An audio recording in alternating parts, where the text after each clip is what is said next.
नमस्कार साथीहरू।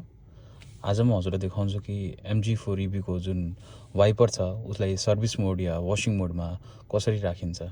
धेरैजनाको यो प्रब्लम आइरहेको हुन्छ कि हाम्रो त्यो वाइपर चाहिँ वाशिङको लागि खोल्न टाइममा गाह्रो हुन्छ, ओपन गर्दा स्क्रैच लाग्ने डर हुन्छ।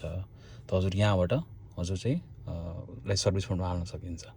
सबभन्दा पहिला हजुरले के गर्नुपर्ने छ कि भेहिकलमा जानु छ, सेफ्टीमा हजुरले पावर अफ खिच्नु पर्ने छ। मेक स्योर कि हजुरको गाडी चाहिँ पार्किङ मोडमा छ।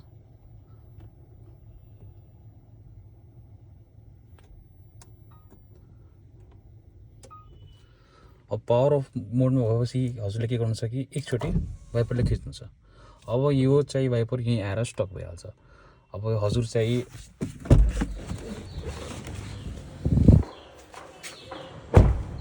यहाँबाट वाइपरले खिचेर मजाले वासिङ गर्न सक्नुहुन्छ।